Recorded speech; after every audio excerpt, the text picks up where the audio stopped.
Good evening and good morning dyan sa inyo mga kamista. Good evening dito sa akin kasi gabi na. Malamig. Anyway mga kamista, meron tayong bagong update dito sa tawag dito.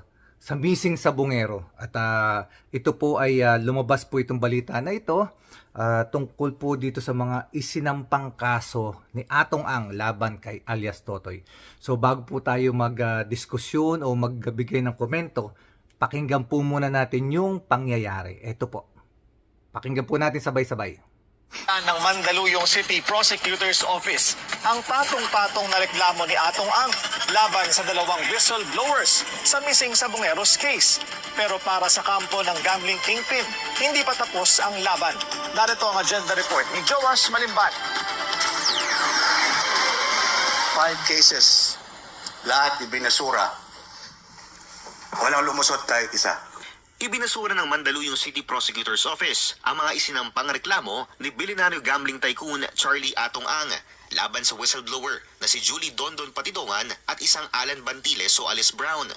Matatanda ang noong July 3, personal na pumunta si Ang sa Mandaluyong City para magsampa ng mga reklamong robbery with violence, grave threats, grave coercion, slander at incriminating an innocent person laban sa dalawa. Dito isinalaysay ni Ang umano'y angkang pangingigil sa kanya ni Napatidongan sa ilang phone calls at ang umano'y planong pagpatay sa kanya.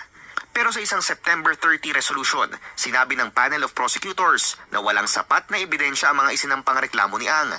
Ayon sa legal counsel ni Napatidongan at Bantiles na si Attorney Manuel Ventura, tila questionable raw kasi ang ilang argumento sa mga isinumiteng affidavit.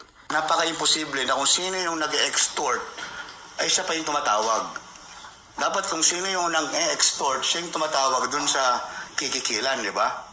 Pero dito, meron silang sinumite na call logs ni Mr. Charlie Atong Ang na lahat ng tawag papunta kay alias Brown ay palabas.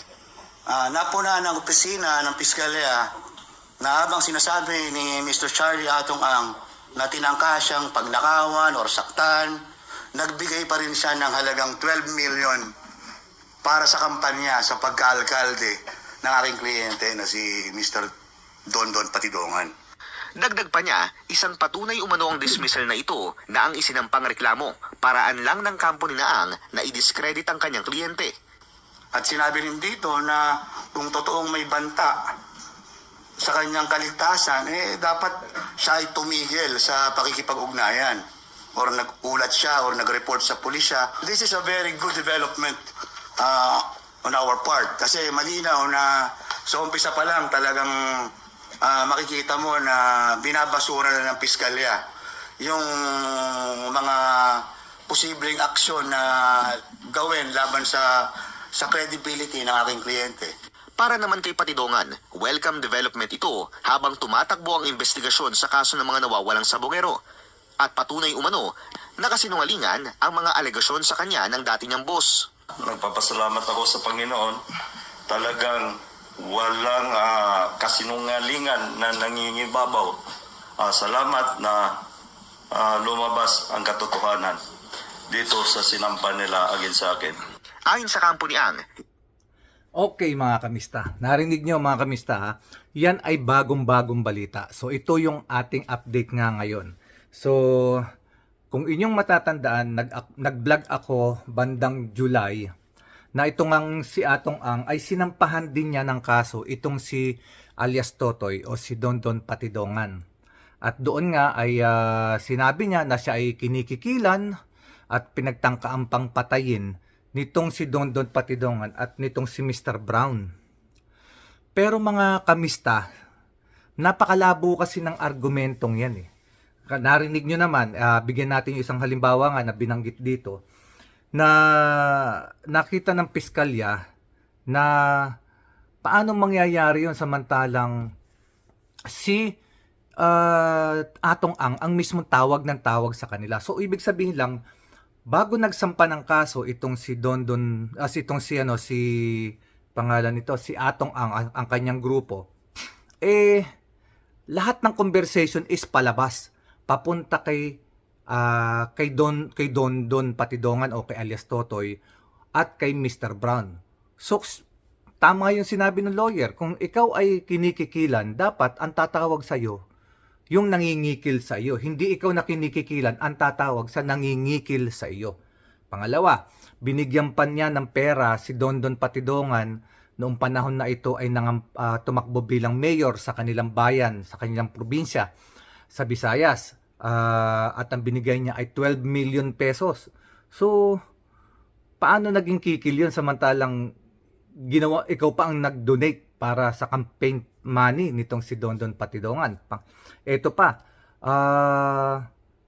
ito yung argumento ko dito eh. Ito yung parang questionable talaga.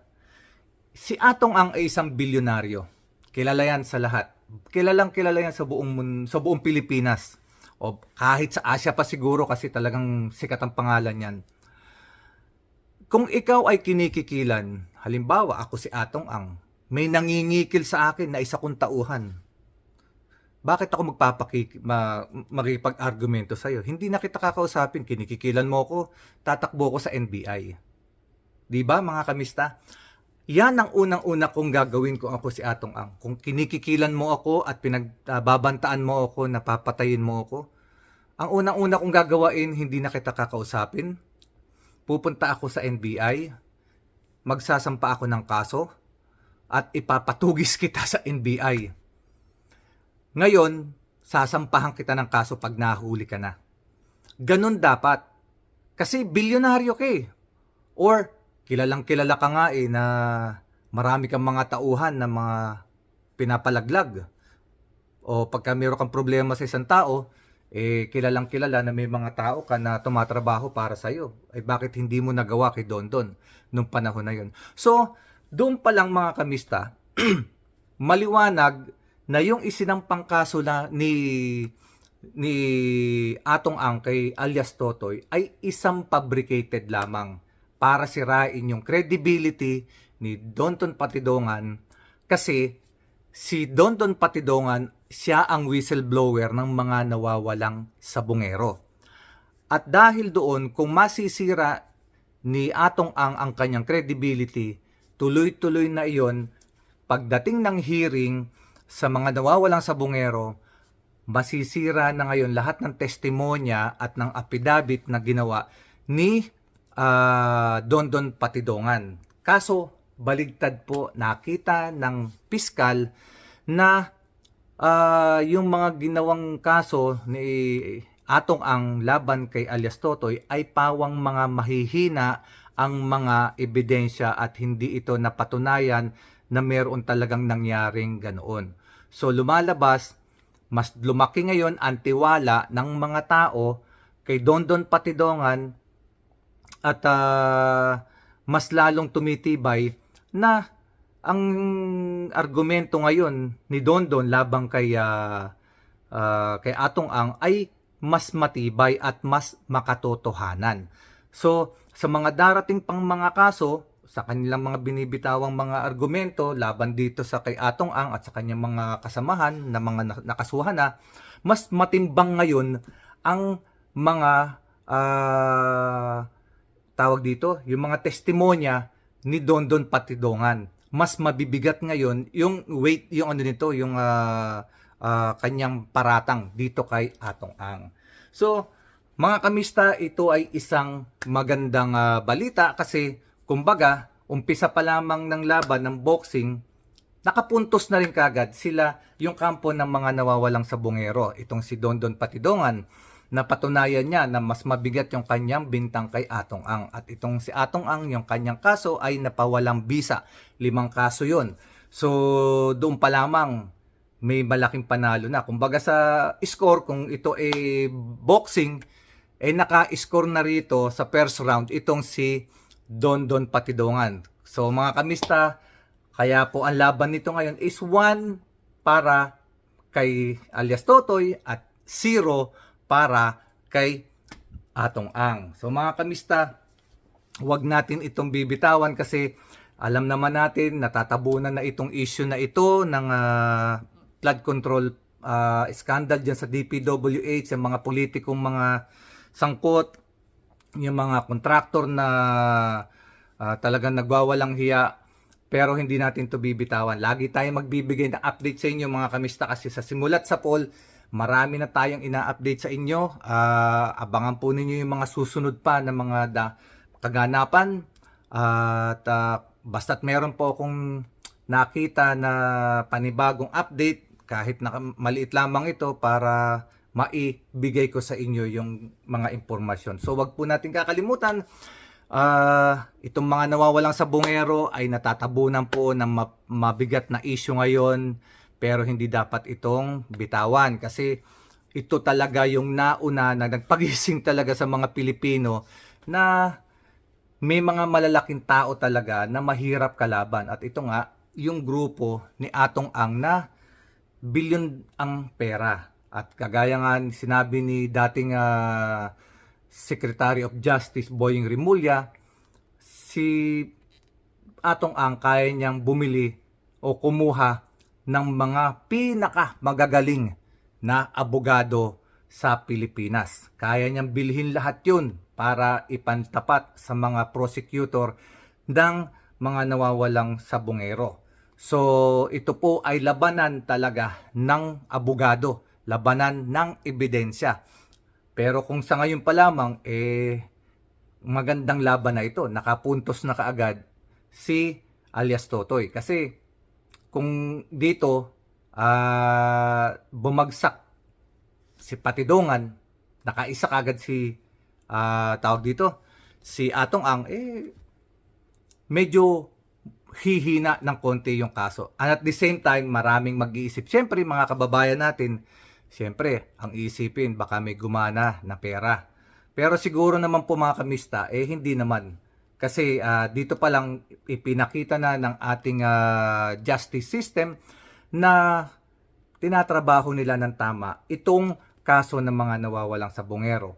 At nabigyan po ng pabor, hindi pabor, kundi nabigyan ng timbang itong mga yung laban ni Dondon Patidongan laban kay Atong Ang, dahil panel of prosecutor po ang tumingin doon po sa 5 kaso na isinampa niya, pero lahat po yun, majority, ay ibinasura ang kaso na isinampa ni Atong dito kay Dondon. So mga kamista, magandang balita ito. Dapat tayo magdiwang kahit papaano may lumalabas na magandang balita. So 1-0 mga kamista, 0 kay Atong, 1 para kay Dondon Patidongan. So mga kamista, maraming pong salamat sa panonood.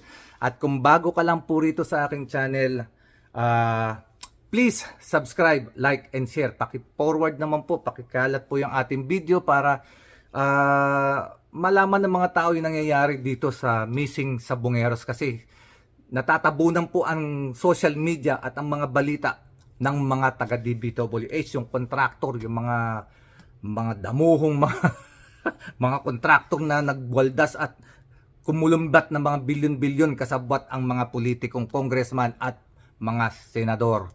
So mga kamista, huwag po natin kalimutan, ito pong missing sabungero, kinakailangan din, tutukan din natin to bukod doon sa mga katiwaliang nangyayari sa gobyerno dyan sa DPWH.